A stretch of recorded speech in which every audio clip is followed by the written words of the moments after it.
Hello guys, welcome to my YouTube channel. This is Ragini. आज मैं आप सभी के लिए प्रीपोजिशन की वीडियो लेकर आई हूँ। जो पार्ट्स ऑफ स्पीच का एक पार्ट आता है हमारा प्रीपोजिशन, जो कि बहुत ही ज़्यादा इम्पॉर्टेंट है सभी बच्चों के लिए, और ख़ास करके बोर्ड वाले बच्चों के लिए जो कि सेंटेंस बनाते वक्त कंफ्यूज हो जाते हैं, कहाँ पे इन लगाना है, कहाँ पे ऑफ लगाना है, ये सब चीज़ें, एट लगाना है, आफ्टर लगाना है, अपॉन लगाना है, ऑन लगाना है, ये सब कंफ्यूज हो जाते हैं। इस चक्कर में उनका जो है स्टोरी मेथड और ग्रामेटिकल सेक्शन बहुत ज़्यादा गलत हो जाता है। तो ये हमारा क्लियर होना बहुत ज़्यादा ज़रूरी है सभी बच्चों का। इससे जो है हमारी जो स्पीकिंग क्लास होती है, जो हम लोग स्पीक करते हैं इंग्लिश, उसकी भी जो है फ्रीक्वेंसी और बोलने का तरीका बहुत अच्छा हो जाता है। इसलिए हमें प्रीपोजिशन को बहुत अच्छे से समझना है, जो कि थोड़ा सा लंबा टॉपिक हो जाता है। मैंने ज़्यादा एलोबरेट करके लिखा है ताकि आपके कंपटीशन लेवल पे भी काम आए, ठीक है। इसलिए मैंने पहले से ही लिख कर रखा है। प्रीपोजिशन क्या है? जो शब्द किसी नाउन या प्रोनाउन से पहले आकर उसका संबंध किसी दूसरे से बताएं। The words that are used before a noun or pronoun to show its relation with another noun or pronoun. किसी अन्य नाउन या प्रोनाउन से पहले आ जाते हैं और उनका संबंध दूसरे से बताते हैं। लाइक एग्जाम्पल मैंने लिख रखा है, she is in the room. वह कहाँ है? रूम में, ठीक है। ये प्रोनाउन हमारा हो गया, पेंसिल से समझाती हूँ। ये प्रोनाउन हमारा हो गया, और उसके बाद में ये हमारा है रूम, क्या है? नाउन है, ठीक है, नाउन है। तो नाउन का प्रोनाउन से संबंध बता रहा है, कहाँ है वो? कमरे में है ना। इन हमारा क्या हो गया? प्रीपोजिशन हो गया। My books are on the table, ये हमारा क्या है? बुक्स क्या है? बुक्स क्या है? माय बुक्स है ना। माय क्या है? प्रोनाउन है, और टेबल एक नाउन है हमारा, बता रहा है। बुक क्या है? नाउन है, एक नाउन का दूसरे। किताबें हैं कहाँ? मेज पे हैं, दूसरे नाउन से संबंध बता रहा है। किताबें हैं कहाँ? मेज पे, यानी कि ऑन। ऑन हमारा क्या हो जाएगा? प्रीपोजिशन हो जाएगा, ठीक है। प्रीपोजिशन 4 टाइप की होती हैं, ज़्यादा एलेबोरेट नहीं करना है। जो हमारा मेन टॉपिक है, जो मेन पार्ट्स है, वो ये हो जाते हैं। जैसे करंट यूज़ ऑफ प्रीपोजिशन, हमारा यूज़ कहाँ होता है? पहला तो इन, यानी कि स्थिर अवस्था में, जो कि एकदम रुका हुआ हो, है ना। जैसे he is in the room, हमारा कमरा चल तो नहीं रहा है ना, कमरा चल नहीं रहा है, यानी कि he is in the room, पर रूम में है। स्थिर अवस्था में इनका प्रयोग। इनटू क्या? गतिमान अवस्था में। ही केम इनटू द रूम, कमरे में चल रहा है, यानी कि कमरे में चल रहा है ना, गतिमान है ना, कमरा नहीं चलाना है यहाँ पे, है ना। He is in the room, वो रूम में है, वो नहीं चल रहा ना।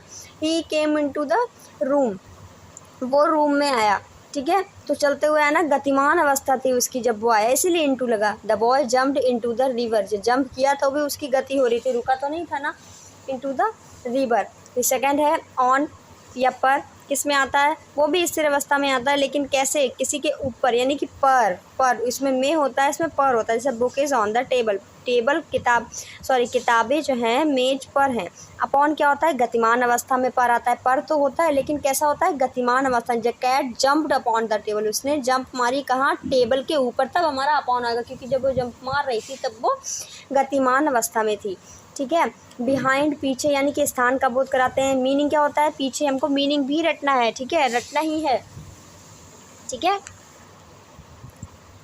जैसे ही सिट्स बिहाइंड मी, वो बैठता है कहाँ? मेरे पीछे। स्थान का बोध करा रहा है, मेरे पीछे। पीछे तो आ रहा है, लेकिन एक स्थान बता रहा है कि वे मेरे पीछे बैठा है। There is a tree behind my house, मेरे घर के पीछे एक पेड़ है। तो वहाँ का जो पीछे किसी स्थान का बताया जाए पीछे, तो बिहाइंड आता है। आफ्टर का क्या मीन्स होता है? बाद में, यानी कि समय का बोध कराते हैं, तब आफ्टर आता है प्रीपोजिशन में।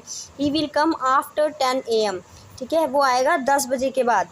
She return from Delhi after 10 days, वो 10 दिन बाद दिल्ली से आएगी, ठीक है। एट का क्या होता है? में, इसका भी मीन्स होता है। इन भी में होता है, देखिए इन में होता है, लेकिन स्थिर अवस्था में होता है। यहाँ पे इन में है, देश प्रदेश महानगरों में भी लगता है। शी लिव्स इन कोलकाता, यानी कि कैलकाटा भी बोलते हैं वैसे, ठीक है। कहाँ रह रही है? कोलकाता में रह रही है। एट मी में होता है, लेकिन कहाँ आता है? गाँव, कस्बा या छोटे शहर के लिए आता है। Mister Sharma lives in Aligarh, ठीक है, अलीगढ़ में रह रहे हैं, सॉरी रहते हैं, ठीक है। सॉरी दिख नहीं रहा शायद आप लोगों को, अब ठीक है। मैंने नोट लिख रखा है कि एक ही समय में 2 स्थान दिए हों तो छोटे स्थान के लिए ऐट लगाते हैं, बड़े के साथ इन का प्रयोग करते हैं। एक ही टाइम पे अगर 2 स्थान दे रखे हों तो छोटा जो होता है उसके लिए ऐट, और बड़े के साथ इन। जैसे he lives at Shastri Nagar इन मेरठ, है ना। मेरठ भाई बड़ा है ना, एक पूरा इलाका है, उसके अंदर शास्त्री नगर है, तो ऐट लगाया, एट शास्त्री नगर इन मेरठ, ठीक है। आप नोट्स बनाते चलिएगा जिससे कि आपको परेशानी ना हो रिवाइज़ करते वक्त, ठीक है। ये ले लीजिए, आप चाहें तो स्क्रीनशॉट भी ले सकते हैं, मैंने आपकी सुविधा के लिए सब कुछ लिख कर रखा है, ठीक है। फिर है भाई बिटवीन दो प्राणियों या वस्तुओं के पीछे। Divide this Apple between Payal and Anjali, दो लोगों में बांटने की बात हो रही है तो बिटवीन लग गया, ठीक है। अमंग क्या, दो से अधिक, बिटवीन क्या लगता है जब दो वस्तुओं को बांटना है, अमंग दो से अधिक लोगों में। He divide his property among all his sons, अभी सभी बच्चों में अपने उसने प्रॉपर्टी बांट दी तो अमंग लग गया। भाई ज़्यादा से बात की, ज़्यादा से बंटवारा हो तो अमंग लगता है, दो से तो बिटवीन लगता है। बिसाइड बगल या बराबर में, सबिता सिट्स बिसाइड में यानी कि बराबर में बैठती है, मेरे बगल में बैठती है, ठीक है। बिसाइड अतिरिक्त होता है, बिसाइड एप्पल्स ही एट मैंगोज, ये वाला बिसाइड जो होता है वो अतिरिक्त होता है, यानी कि कैसे इसमें एस लग जाता है और कोई मीनिंग नहीं है, मतलब और कोई भी वो नहीं है उसमें, आप याद कर सकते हैं आराम से। इसमें एस लगा होता है, इसमें एस नहीं लगा होता। अब अतिरिक्त का क्या, उसको उसने लिखा है कि सेब के अलावा उसने क्या खाया, मैंगो खाया, है ना। ओवर ऊपर यानी कि बिना स्पर्श किए ठीक ऊपर, मैंने एक आपको समझाने के लिए पूरा लिख के रखा है। There is fan over my head, भाई मेरे सर के ऊपर एक पंखा है जो मुझे छू नहीं रहा है, पंखा मुझे छू नहीं रहा है लेकिन कहाँ है, मेरे सर के ऊपर। अबव भी ऊपर होता है, उसका मीन्स भी ऊपर है, लेकिन क्या है ठीक ऊपर ना होकर केवल ऊंचाई होती है। जैसे an aeroplane is flying above the हिल, सिर्फ ऊंचाई होती है, उसको भी तो हम ऊपर बोलेंगे, ठीक है। एरोप्लेन उड़ रहा है अबव द हिल, पहाड़ियों पे, ठीक है, वो पहाड़ियों से भी ऊंचा उड़ रहा है। टिल मतलब तक होता है, बाई मतलब भी तक होता है, लेकिन टिल का प्रयोग अनिश्चित समय के लिए करते हैं और बाई का प्रयोग निश्चित समय के लिए करते हैं। टिल क्या होता है, we shall wait till you return, ठीक है। By the train will arrive by 7 PM।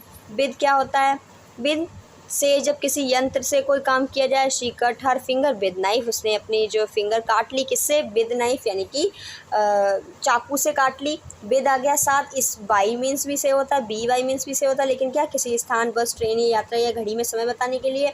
They travel by train, उन्होंने ट्रेन से यात्रा की, ठीक है। फ्रॉम आ गया, फिर हमारा फ्रॉम क्या होता है, से जब कोई वस्तु प्राणी किसी स्थान से अलग हो जाए, यानी कि जैसे लिखा है बेनज़ीर कम फ्रॉम लंदन, कहाँ से आई, लंदन से आई, ये वाला फ्रॉम यानी कि सब अलग हो गए ना, लंदन से आई यानी कि लंदन से अलग हो गई ना वो, ठीक है। फिर तब किसी भी और तथा किसी भी टेंस में निश्चित समय पॉइंट ऑफ टाइम को बनाता है। जैसे I shall attend the college from Monday, है ना, ये निश्चित समय के लिए भी फ्रॉम यूज़ होता है। फ्रॉम अलग से भी यूज़ होता है, अलग करने के लिए भी किसी स्थान से, और निश्चित समय के लिए भी, यानी कि मैं जो हूँ अटेंड करूँगा कॉलेज कहाँ से, मंडे से शुरुआत करूँगा, ठीक है।